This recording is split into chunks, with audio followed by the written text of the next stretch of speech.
बाबूजी,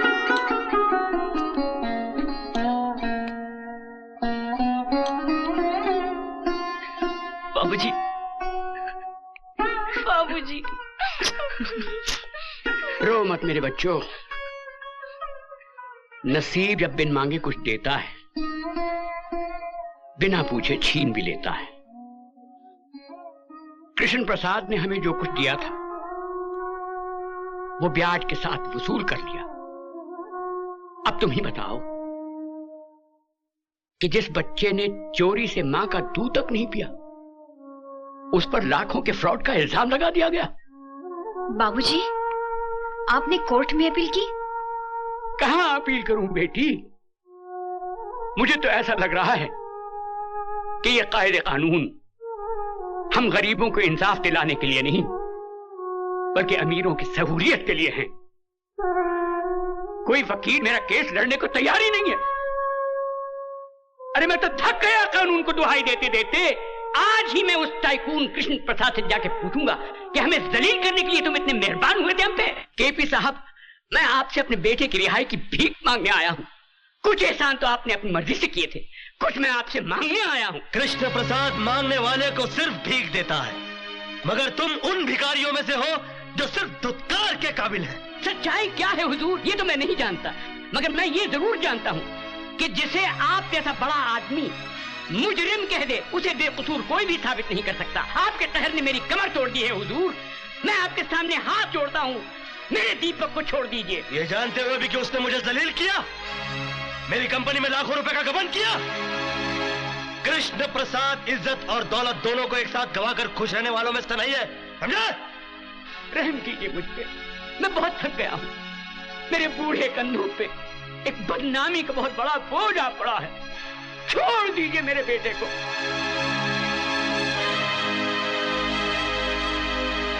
ठीक है, मैं तुम्हारे बेटे को छोड़ देता हूं,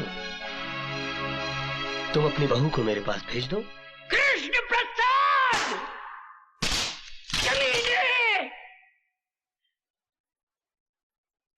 ये किसी गरीब की गर्दन नहीं है, एक टाइकून का गिरेबान है। उड़ा के बाहर फेंक दो इन्हें। कमीने!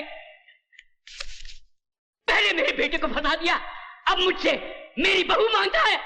अबे मैं तो तुझे देवता समझता था और तू निकला सिर्फ एक आदमी, और वो भी एक नीच और गिरा हुआ आदमी। मिट जाएगा तू, बर्बाद हो जाएगा तू।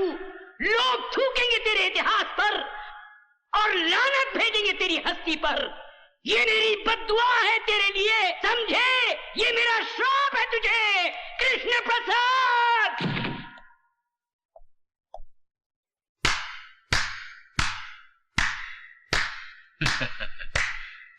वाह कृष्ण प्रसाद, वाह वाह वाह वाह। आज मुझे पहली मर्तबा पता चला कि इतने बड़े महल में रहने वाला शख्स इतना छोटा भी हो सकता है। अरे जिस मोहब्बत को तो अपनी मोहब्बत के बल से हासिल ना कर सका, उस मोहब्बत को अपनी कायरता छल कपट से हासिल करना चाहता है। आज मुझे पता चला कि तेरे इस मासूम और भोले चेहरे के पीछे एक शैतान, एक भेड़िया रहता है। मास्टर, चिल्ला मत। तू मोहब्बत में मिटा जरूर है, मगर मोहब्बत के फलसफे को नहीं समझा तू। बहुत ऊंचा फलसफा है, और मैं यहां तेरी शरारतों को रफू करने आया था। तेरी बदतमीजों को रफू नहीं कर सकता मैं जा रहा हूं। अरे जा, मुझे किसी की जरूरत नहीं है।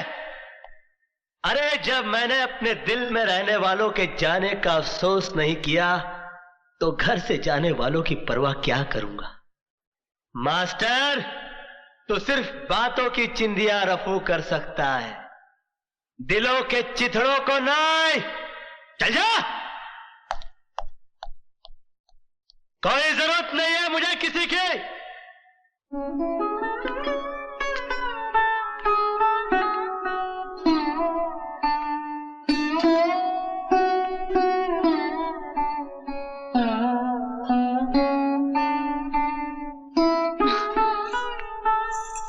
बाबूजी,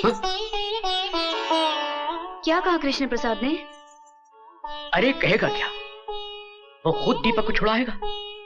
आखिर वो भी तो किसी का बेटा है, वो भी तो समझता होगा कि बेटे पे हुए अन्याय बाप को किस तरह रुलाते हैं।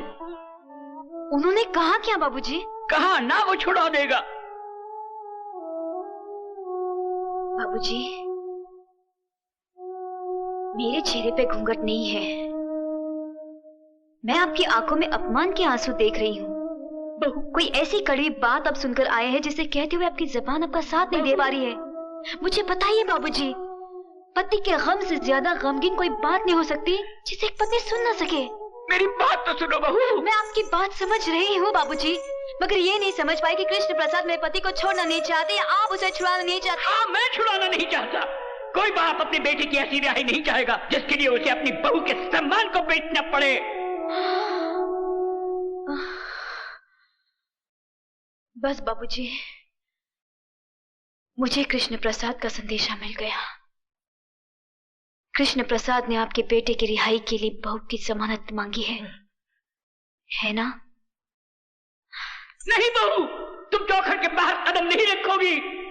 मेरा पति जेल में है बाबूजी। मैं मर्यादा के दायरे में खड़ी होकर अपने पति पे अत्याचार होते देख नहीं सकती। नहीं देख सकती, मैं नहीं देख सकती। बहू, बहू,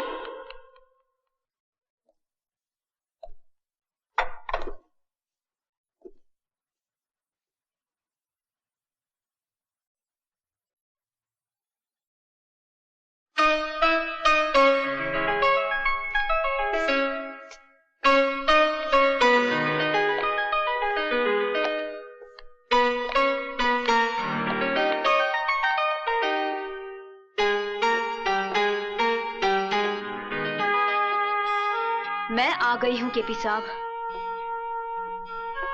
मगर ये मत सोचना कि मैं तुम्हारी मर्जी से आई हूं। मुझे यहां मेरी मजबूरी लाई है। पति पत्नी के लिए भगवान होता है और मैं अपने पति के लिए कोई भी कुर्बानी देने के लिए तैयार हूं। बोलो, उन्हें छोड़ने का क्या लोगे? बोलो, जवाब दो। तुम्हारा ईमान धर्म तो बिजनेस है ना? बोलो, क्या उतारूं? कंगन, ये मंगलसूत्र,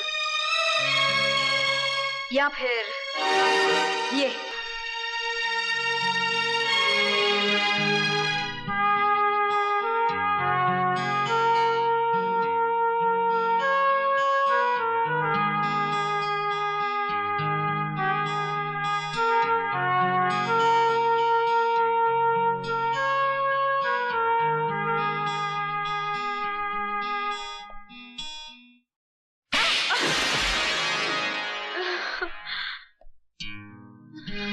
तुम क्या समझती हो मुझे तुम्हारे जिस्म की जरूरत है?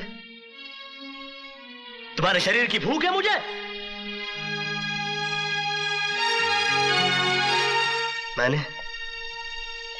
मैंने कभी तुम्हारे जिस्म से नहीं, तुम्हारी आत्मा से प्यार किया। लेकिन तुमने मेरी कद्र नहीं की, मेरा इंतजार नहीं किया। मुझे किसी गुजरे हुए वक्त की तरह भुलाकर किसी और का हाथ थाम लिया।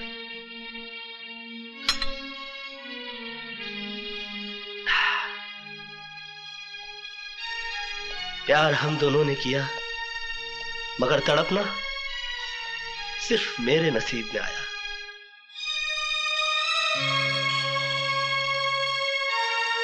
मेरा तुम्हारा नाता तो उसी दिन टूट गया जिस दिन तुम्हारी शादी हुई। मैं उस दिन तुम्हारे घर अपनी मोहब्बत का इजहार करने नहीं गया था, अपने दर्द, अपनी तड़प का हिसाब मांगने के लिए नहीं गया था, बल्कि उस रात पार्टी में हुई इस गलती की माफी मांगने के लिए गया था जो तुम्हारे जुदाई, तुम्हारे सोग में चोट खाए मेरे दिल के हाथों हो गई। लेकिन तुमने मेरे जज्बात को नहीं समझा, मुझे कोई गिरा हुआ या घटिया आदमी समझकर धिक्कार दिया। मैंने तुम्हारे साथ जो भी किया वो बदला लेने के लिए नहीं किया, बल्कि तुम्हें इस बात का एहसास दिलाने के लिए किया कि तुम जो सोच रहे हो वैसा नहीं है। मेरे मन में कोई खोट, कोई पाप नहीं है।